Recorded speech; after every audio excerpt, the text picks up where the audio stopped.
Olá, pessoal, bem-vindos a mais um vídeo sobre as epístolas do Novo Testamento. Hoje vamos conversar sobre a epístola de São Paulo aos Romanos. Invocamos a bênção de Deus Pai e de nosso Senhor Jesus Cristo para todos que assistirem este vídeo e pedimos a condução do Espírito Santo agora, neste momento, pela intercessão de Nossa Senhora e dos santos anjos, em nome do Pai e do Filho e do Espírito Santo. Amém. Muito bem. Epístola aos Romanos. Paulo escreveu esta epístola entre os anos 57 e 58 da era cristã. Ele escreveu a partir de Corinto, durante sua terceira viagem missionária. Então, Roma, como vocês sabem, era a capital do Império Romano, uma metrópole altamente populada, reconhecida como uma cidade pagã, corrupta e depravada. Mas lá, no meio dessa cidade corrompida, nasceu uma comunidade cristã formada de judeus e gentios, todos convertidos ao cristianismo. Segundo a tradição, Roma foi evangelizada por Pedro por volta dos anos 40.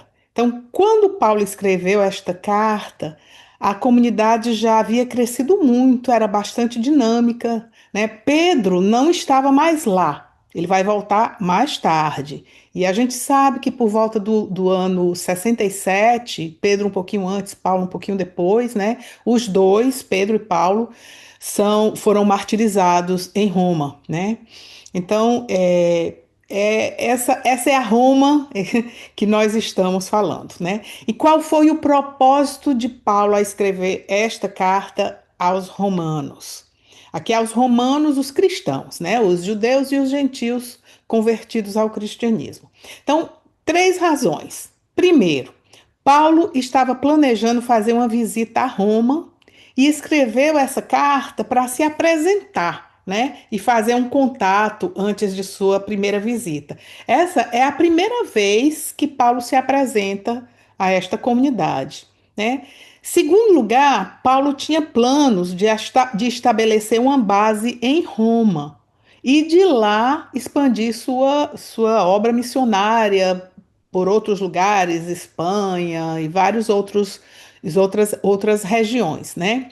E terceiro lugar, que é a razão que eu considero mais importante para nós entendermos o conteúdo da carta, é que Paulo tinha ouvido falar de divisões entre os cristãos, né? Então, especificamente, havia conflitos entre os judeus e os gentios. Como? Que tipo de conflito? Vamos lá. Os gentios, né, que a gente considera que eles são todos aqueles que não são judeus, né? Tinha então os judeus e os gentios. Então, entre os cristãos havia judeus convertidos ao cristianismo e gentios convertidos ao cristianismo, né? E qual era a natureza das tensões entre eles? Então veja só, por um lado, os judeus se achavam melhores que os gentios, porque eram do povo escolhido de Deus. E o cristianismo havia nascido no meio dos judeus. Então eles se achavam, né, o máximo. Agora, por outro lado, os gentios se achavam melhores que os judeus. Por quê? Porque os judeus haviam negado Cristo e eles, os gentios, agora estavam substituindo os judeus como o novo povo escolhido, né? Então era nessa tensão, foi nesse ambiente, nesse contexto de tensão que Paulo escreve esta carta com o objetivo de esclarecer essas questões, né? Então, para a gente entender esta carta, é preciso ter em mente esse contexto, né? E nós vamos observar como Paulo vai aos poucos exortando a unidade em Cristo. Paulo, então, nessa carta vai mostrar que todos são iguais no pecado e na misericórdia de Deus. Por isso, precisam aprender a viver como irmãos na fé, adorando a Deus lado a lado. Ok? Então, essa é a ideia central. Esta carta, né, ela é a mais longa que Paulo escreveu. São 16 capítulos, mas são bem longos, então é de fato a carta mais longa. E depois de 20 anos já pregando o evangelho, essa carta parece mais um tratado teológico. Ela é muito rica em doutrina, tá certo? Então ela é densa. Os temas são densos, né? E nós podemos dividir a carta em três temas principais. Então tem a saudação inicial e tem a despedida final. E no meio nós podemos dividir a carta em três partes principais, tá certo? Então, no capítulo um, né, como sempre, começa com uma saudação inicial e ele faz também uma ação de graças. Aí, em seguida, ainda no primeiro capítulo, né, isso vai até o capítulo 8, mais ou menos. Aliás, do meio do primeiro capítulo até o final do capítulo 8, nós vamos ter o primeiro tema, que é sobre o quê? Sobre a fé e a salvação em Cristo, tá certo? Então, muitas dessas ideias, né, dessa primeira parte, nós podemos encontrar também na Epístola aos Gálatas. Tem o texto, tem o vídeo aí sobre a Epístola aos Gálatas, depois vocês podem comparar e ver como ele também está aprofundando temas que ele já tocou lá em Gálatas, né? Bom, a segunda parte, né, o segundo tema, está nos capítulos de 9 a 11. E aqui Paulo vai tratar da restauração de Israel. Ele vai deixar bem claro que Deus não rejeitou Israel, mas que é a salvação de todos. Bem interessante esse pedacinho, tá? E aí, nos capítulos de 12 a 14, temos o. Aliás, vai um pouquinho além de 14, vai até o 15, um pouquinho do 15, né? Nós temos o terceiro tema, que é quando Paulo dá instruções práticas sobre a vida cristã. Esse terceiro pedacinho aqui, né, que vai do 12 ao 14, 2 ao 15, é bem rico também. Vale bastante a pena vocês acompanharem esse vídeo parando, né, e tal. Bom, lendo a própria epístola. Nos dois capítulos finais, do 15 e 16, nós temos o epílogo. Então, Paulo escreve algumas notas pessoais, se despede e tal, né? Então, para vocês terem um melhor aproveitamento, como eu estava dizendo, eu sugiro que vocês pausem o vídeo e vão lendo os capítulos. Eu vou fazer comentários, assim, capítulo por capítulo, ou trechos por trechos, né, para que vocês tenham a chance de ir parando, lendo e acompanhando, tá bom? Prontinhos? Vamos lá. Então, vamos começar com essa primeira parte, né? E a partir do capítulo 1, a gente sabe que, começando pelo primeiro capítulo, logo depois da saudação inicial, que vai até o versículo 15, por aí, Paulo vai começar o primeiro tema falando sobre a realidade do pecado. Então, lembrem-se dos conflitos entre judeus e gentios da comunidade cristã, né? Então, o que é que Paulo faz? Ele lembra que todos pecaram. Os judeus pecaram por não seguirem a lei revelada por Deus. E os gentios pecaram por não seguirem a lei natural da razão e se entregarem a todo tipo de depravação. Paulo argumenta que, mesmo sem a lei revelada, todo homem, escuta só, todo homem pode conhecer a Deus através da razão e das coisas criadas. Todo homem é dotado de consciência para reconhecer o que é certo e o que é errado. Então, ao rejeitar a própria consciência e entregar-se ao pecado, o homem fica com a mente obscurecida e passa a adorar criaturas, ídolos, representados até por coisas criadas, né? Então, por isso, se entregam a todo tipo de depravação. Paulo vai falar de muitas depravações aí nesse comecinho da carta, né? Então, para Paulo, a degradação sexual que ele vai listar é uma consequência da rebelião contra Deus. Sem Deus, o homem cai em toda sorte de imoralidade e pecado. Então, os gentios, especialmente na sociedade romana, são culpados por aplaudirem o pecado, por celebrarem o pecado, né? Então, que tristeza. Então, o Paulo entra no capítulo 2 e aí então ele vai agora, no capítulo um ele está se referindo mais aos judeus, aos gentios, né? Essa toda aqueles pecados de depravação e tudo. Então, no capítulo 2 ele então vai se dirigir um pouco mais aos judeus e ele vai mostrar, ele mostra que os judeus também cometem os mesmos pecados, apesar de terem a lei e a escolha de Deus. Aí ele vai dizer: os judeus julgam os gentios, mas fazem a mesma coisa. Paulo diz que Deus vai julgar cada um de acordo com suas obras, seja judeu ou gentil. Deus é imparcial, não vai mostrar favoritismo. Do jeito que trata os judeus, que vieram em primeiro lugar e que receberam a revelação primeiro, do mesmo modo, em seguida, Deus vai tratar os gentios, né? Da mesma forma que tratar os judeus. O conhecimento da lei mosaica não é garantia para os judeus. Por quê? Porque não é o conhecer a vontade de Deus que salva, mas é o colocar a vontade de Deus em prática. Isso existe uma grande diferença entre conhecer a vontade de Deus e praticar a vontade de Deus. Segundo o pensamento de Paulo, né, que nós vemos isso em outros textos dele, a circuncisão, por exemplo, que era bem central na lei, tão importante, né, para os judeus, a circuncisão não tem o poder de salvar. A circuncisão não salva. Ela aponta, mas ela não salva. A lei aponta, mas não salva, né? Então, no capítulo 3, nós vamos seguindo adiante. Paulo continua a carta com uma pergunta retórica, né? Se os judeus também pecam, qual é a vantagem de ser judeu? Qual é a vantagem de ser povo escolhido? Então, Paulo vai dizer que os judeus foram escolhidos e que isso nossa, que presente, é um dom de Deus, né?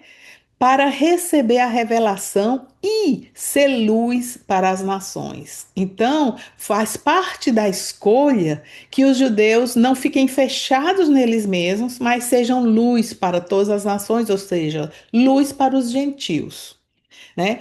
Embora muitos tenham sido infiéis e negado Cristo, Deus é fiel e sua escolha permanece. Deus nunca cancelou sua aliança com os judeus. O fato de que todos seremos julgados não anula a escolha de Deus e a aliança que Deus fez com os judeus, né? Nós sabemos que esta aliança que Deus fez com os judeus, ela foi levada à perfeição em Cristo, né? Então, quem não reconhece isso, está na perda, né?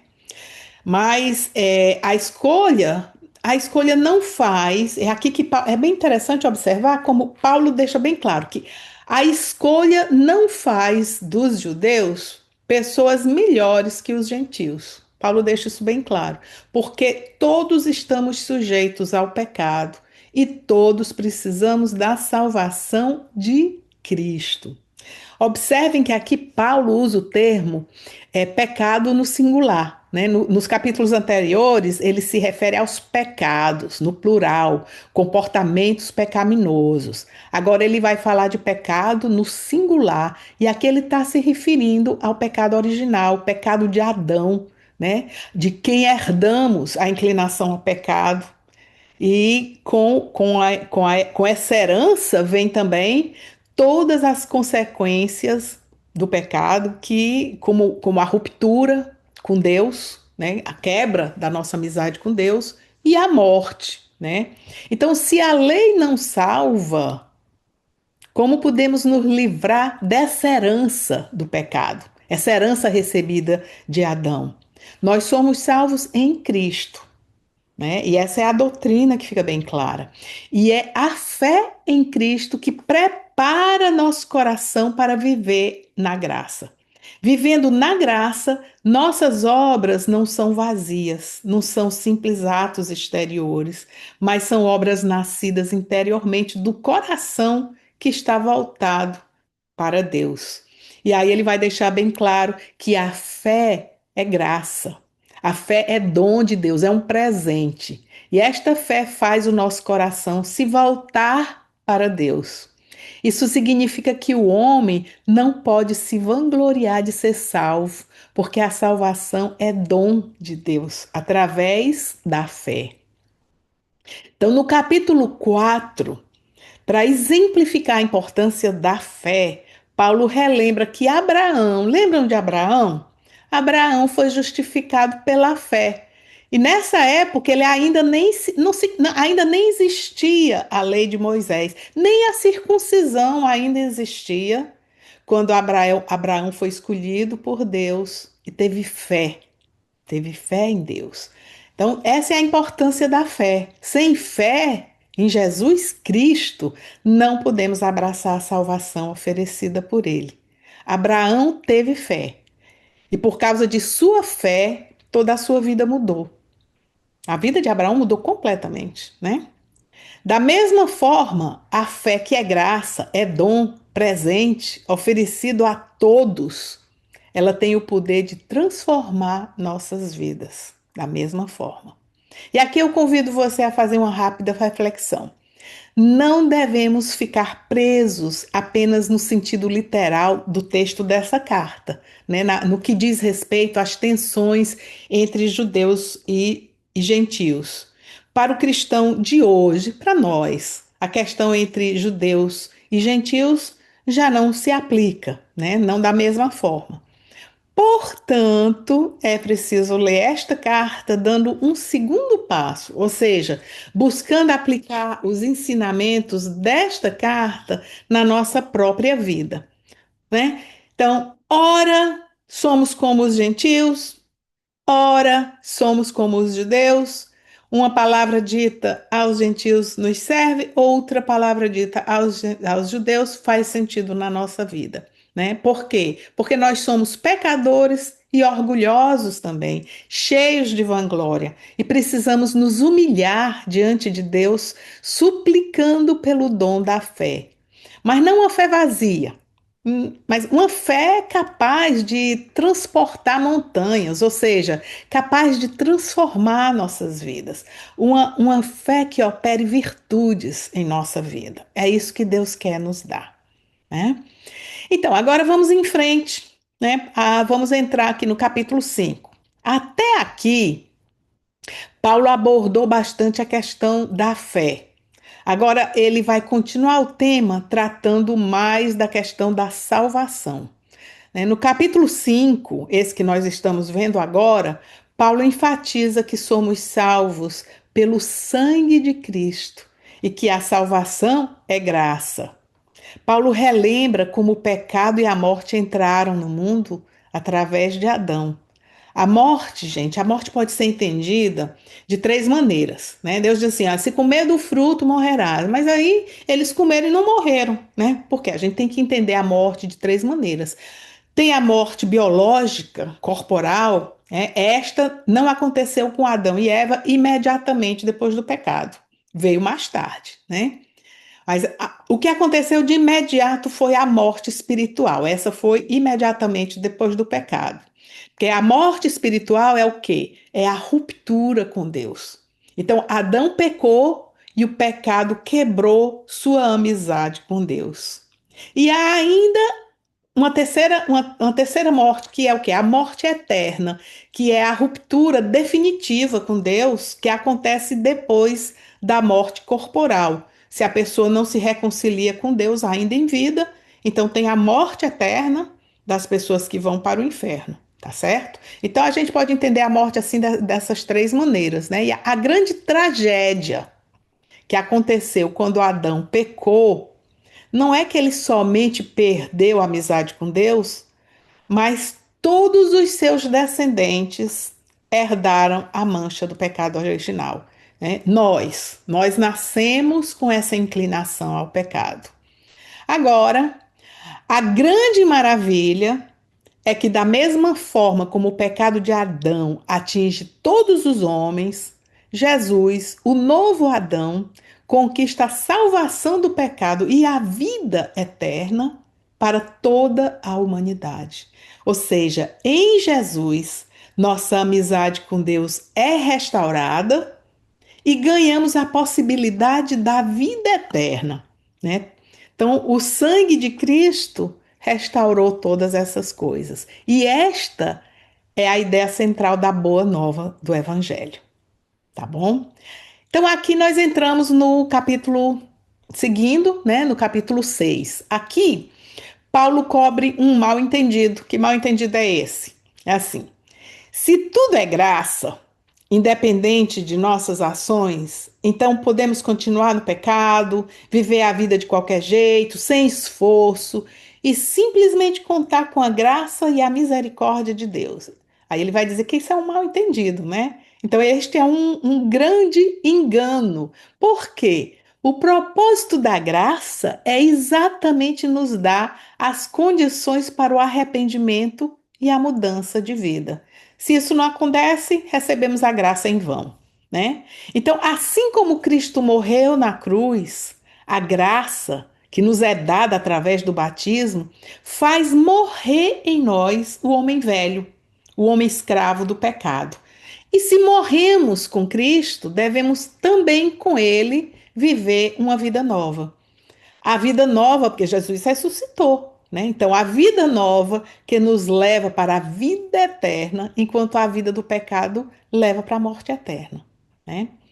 Continuando, no capítulo 7, eu estou indo um pouquinho ligeiro, gente, para esse vídeo não ficar muito longo, né? Confiando que vocês estão parando e lendo na própria carta, tá certo? Estou aqui dando pinceladas para orientar vocês na leitura da carta, tá? Então vamos lá. No capítulo 7, Paulo se dirige aos judeus para ensinar que, pelo batismo, o judeu está livre da lei mosaica. As obrigações da lei mosaica, elas morrem junto com o homem velho. O homem novo, nascido na graça, através da graça, vive uma vida nova segundo Cristo.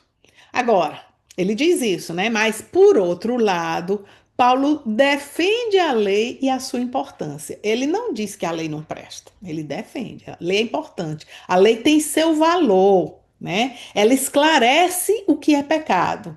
A lei não gera salvação, mas aponta para um comportamento baseado no amor, né? Mas embora a lei seja boa, o homem, mesmo conhecedor da lei, não está livre do pecado. A culpa não é da lei, né? Mas a culpa é da inclinação do pecado que existe no homem. A lei tem sua função, tá? Mas ela não salva, ela mostra, né? Então é a graça que nós recebemos através de Cristo que nos faz capazes de viver uma vida nova, né? Por causa do pecado, somos incapazes de fazer o bem e mudar de vida, né? Por nós mesmos. Isso é uma incapacidade, é uma verdadeira impossibilidade. É um grande engano buscar alcançar a salvação apoiados unicamente nas nossas próprias forças, sem a humildade de recorrer a Cristo pela fé. Somente em Cristo, com a graça do Espírito Santo, podemos ser novas criaturas, segundo o plano de Deus para nós, né? E aí nós nos perguntamos: e qual é o plano de Deus? Aí no capítulo 8, Paulo prossegue para ensinar qual é o plano de Deus. E o plano de Deus é o seguinte: que vivamos nossa vida segundo o Espírito, né? Cristo assumiu a nossa condição. Olha só, isso é a doutrina. Cristo assumiu a nossa condição humana para sofrer o castigo do pecado por nós, morrer no nosso lugar.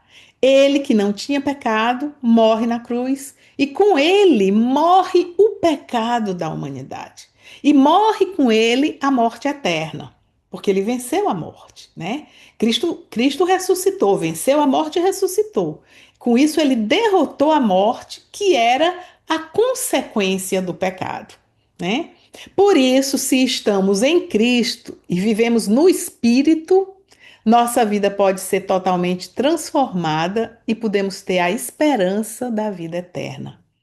Em Cristo, a história da humanidade muda completamente. Tem a história da humanidade antes de Cristo e depois de Cristo. Tudo mudou a partir de Cristo. O triunfo na cruz, né, esse triunfo de Cristo na cruz sobre o pecado e a morte, conquista a salvação para toda a humanidade, do passado, do presente e do futuro. Porque não existe passado nem futuro para Jesus. Jesus é. O sangue de Cristo tem poder, sempre. A ressurreição de Cristo torna possível nós, em qualquer tempo, qualquer pessoa, torna possível nós ressuscitarmos também. Nós temos que dar o sim, né? Mas torna possível. E olha só, em Cristo somos com ele filhos de Deus, herdeiros. Se antes nós havíamos herdado o pecado, agora nós herdemos junto com Cristo a filiação divina. Olha que legal. E nós podemos agora nos dirigir a Deus chamando de Pai, Abá, Papai, Pai querido, né?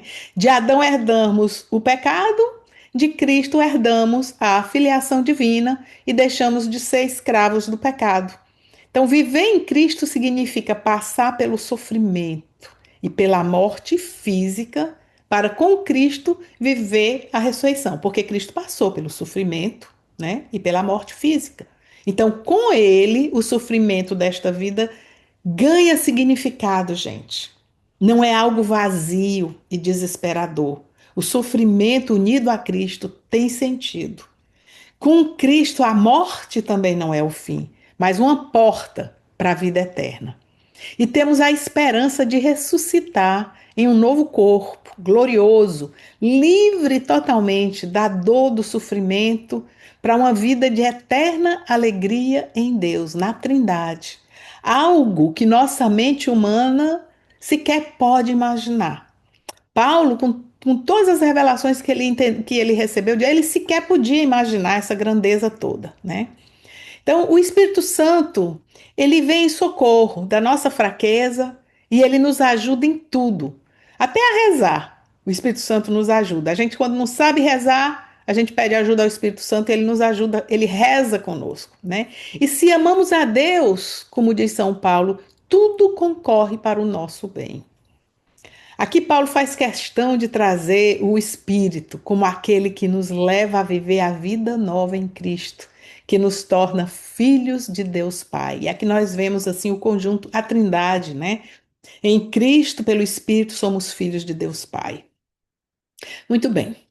Paulo termina este capítulo nos recordando o grande amor que Deus tem por nós. Tão grande que não há nada que possa nos separar deste amor. E assim Paulo termina este tema sobre a fé e a salvação em Cristo, né? Até aqui, Paulo vem tratando da salvação de uma maneira geral, para toda a humanidade. Agora, ele vai tratar especificamente da salvação do povo de Israel, né? Então, nesses capítulos, próximos capítulos 9, 10 e 11, Paulo ensina sobre o plano de Deus para restaurar Israel. Eu vou resumir um pouquinho, né? Então, o povo de Israel foi escolhido e agraciado por Deus ao longo de toda a sua história, né? Desde Abraão até a vinda de Cristo, que é o Messias, o cumprimento de todas as promessas de Deus. Porém, a grande maioria dos judeus não reconheceram Jesus como Messias e o renegaram, e ele acabou sendo condenado à morte, né? Os judeus erraram gravemente.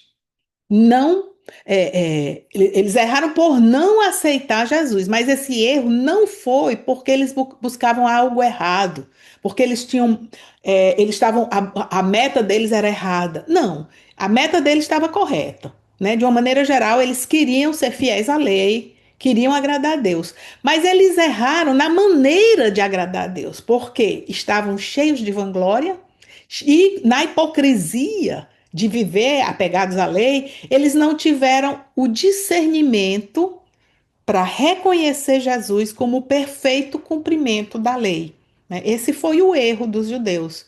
Eles eram os escolhidos, mas não souberam ser fiéis à escolha. Será que Deus se enganou na sua escolha? Claro que não. Deus é soberano e sábio nas suas escolhas. Ele tem seus propósitos, ele escolhe como ele quer E sempre foi assim, né? Se a gente for ver, Abraão teve dois filhos, Ismael e Isaque. Ismael era até mais velho. Deus escolheu Isaque. E Isaac teve dois filhos, gêmeos, Esaú e Jacó. Aí Deus escolheu Jacó. E daí por diante, na história de Israel, nós vemos as escolhas de Deus. Deus escolhe como ele quer.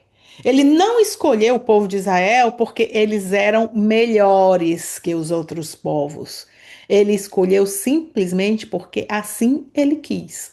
E tanto é verdade, gente, que Israel não é melhor que os outros, que a gente observa na história toda, toda a história de Israel, ela é marcada por infidelidades.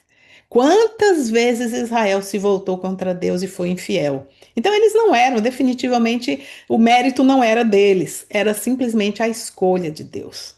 Então, com a vinda de Cristo, apenas um pequeno resto aceitou a boa nova do evangelho. Um pequeno resto foi escolhido, né? E depois Deus passa a fazer escolhas também entre os gentios.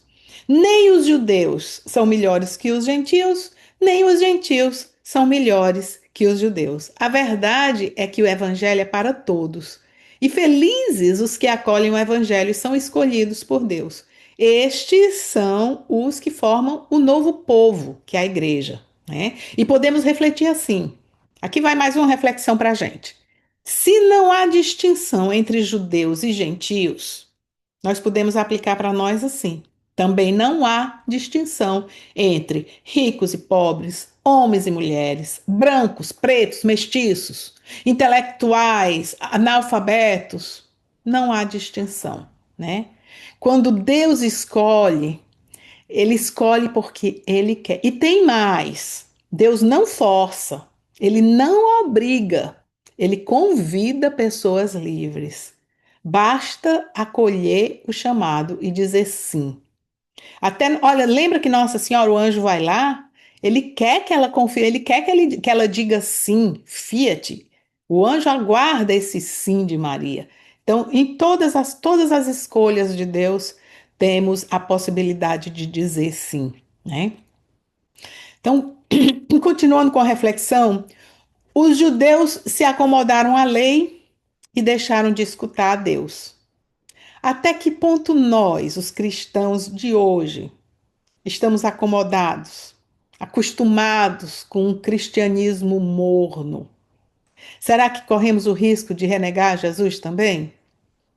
A igreja hoje não se divide mais entre judeus e gentios, mas temos outras formas de divisões, né, de uma natureza bem diferente. Por exemplo, aos judeus, aos cristãos de fachada, né, com a mente obscurecida pelo pecado, distanciados da verdade e cheios de vanglória, porque se acham tal.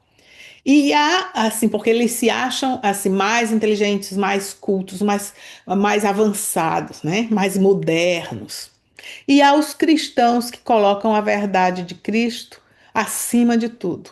Tem Jesus como o seu Senhor e estão dispostos a tudo para fazer a vontade de Deus, inclusive sofrer perseguição.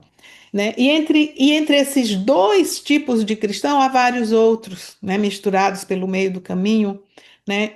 Estes cristãos que buscam a verdade acima de tudo, eles são o pequeno resto de hoje. São os escolhidos de Deus dos nossos tempos, que reconhecem a verdade, que têm discernimento da vontade de Deus e que buscam viver a vontade de Deus no Espírito, na graça do Espírito. Eles são chamados a evangelizar principalmente com o exemplo de suas vidas. Então, esses tempos que nós vivemos é um tempo de pequeno resto, né? E esta mensagem é para nós, é para mim e é para você que me escuta, tá certo? Que sejamos parte deste pequeno resto. Isso é um tempo de ceifa, né? E aí é um tempo que Deus escolhe um pequeno resto, fiel a Ele, fiel à verdade. Bom, vamos voltar ao texto. E aqui no capítulo 11 surge a pergunta: o povo de Israel está excluído para sempre?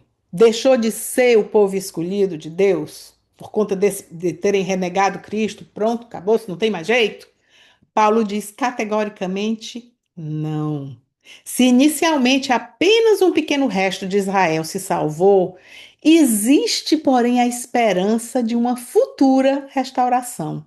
Então, a infidelidade de Israel serviu para um bem maior, a conversão dos judeus. Por causa disso, o evangelho foi espalhado. Os apóstolos saíram pelo mundo difundindo o evangelho e os seus seguidores, né? O evangelho para todos e chegou até nós. Então, todo mundo recebendo a notícia do evangelho, todos os gentios do mundo inteiro. Então, essa infidelidade de Israel teve um bom propósito, vamos, serviu para algo de bom. Mas o objetivo final de Deus é a salvação de todo o povo de Israel. Como e quando? Esse é um mistério. Não sabemos. Mas cremos que Deus é fiel às suas promessas. Se Deus é fiel, podemos aguardar com fé e esperança. E juntamente com Paulo, pedimos pela conversão do povo de Israel. Tá bom? Eu sempre me lembro de rezar pela conversão de Israel. Bom, os capítulos, vamos seguir, né? Vamos agora entrar nos capítulos 12 a 15. Uma vez superados os conflitos entre judeus e gentios, os cristãos são exortados por Paulo a viver a vida nova em Cristo, unidos como irmãos na fé.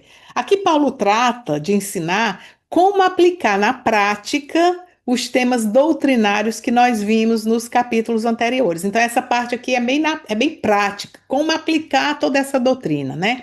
Então, trata-se de uma série de exortações, instruções. Eu aconselho vocês a não deixarem de ler esse trecho, né?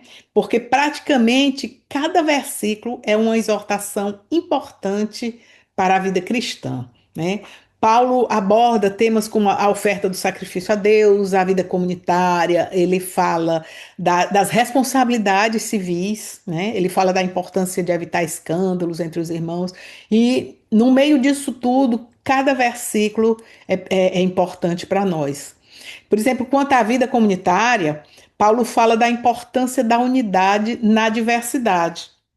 Em Cristo somos um, mas cada um de nós tem talentos, tem ministérios diversos, tudo a serviço de Cristo e na unidade. Mas essa unidade é realizada através do amor que deve existir entre os irmãos, né? Paulo também encoraja a prática das virtudes, ele encoraja a vida de oração, e virtudes como esperança, alegria, paciência, hospitalidade, compaixão, perdão, caridade, a busca da paz. E aí, quando a gente entra no capítulo 13, Paulo exorta os cristãos a serem modelos de bons cidadãos, contribuindo para a ordem civil, sendo luzes na sociedade civil. Ou seja, nós não devemos ser alienados, né? Mas ser modelos, bons cidadãos, né? No capítulo 14, aliás, nós devemos ser modelo em todas as coisas, devemos refletir a luz de Cristo em todas as coisas. No capítulo 14, Paulo fala dos cuidados para não julgar uns aos outros e evitar comportamentos que possam escandalizar os irmãos, né? Ele diz assim que cada um siga sua consciência, mas que tudo seja feito no amor. Então, nós temos uma consciência, mas o critério é sempre o amor. O que acontece, né? Essa palavra de Paulo, vamos entender o sentido literal primeiro. O que acontece é que os judeus tinham alguns costumes, como guardar o sábado, não comer certos alimentos, coisas assim, né? Então, por um lado, os judeus não devem julgar os gentios por não seguirem esses mesmos costumes que eles não eram obrigados a seguir, né? Agora, por outro lado, os gentios devem respeitar os costumes dos judeus e não criticar, né? Então, no final, a lição também serve para nós. Tudo que fazemos deve ser feito por amor aos irmãos, para a glória de Deus, né? Então, Paulo prossegue com mais algumas instruções até o versículo 13 do capítulo 15. E aí vem o epílogo, né? E a partir daqui, né, até o final da carta, Paulo vai escrever uma exortação final, escreve algumas notas pessoais, dá algumas recomendações e faz a despedida. E aqui nós terminamos a carta de São Paulo aos Romanos. Eu espero que vocês tenham gostado desta aula. Não deixem de ler a epístola e observar principalmente a beleza e a riqueza da doutrina que essa epístola contém, tá bom? Então, as próximas epístolas, Filipenses, Colossenses, Filemon e Efésios, nessa ordem, elas foram escritas a partir do cativeiro, tá? Então, com a graça de Deus, em breve nós vamos conversar sobre Filipenses. Então, essas quatro são as quatro epístolas que Paulo escreveu no cativeiro, e ela aparentemente foram, acredita-se, cativeiros diferentes, né? Mas vamos ver. Quando chegar lá, a gente conversa mais. Hoje nós ficamos por aqui, tá bom? Então, tudo de bom para vocês, em nome do Pai, do Filho e do Espírito Santo. Amém.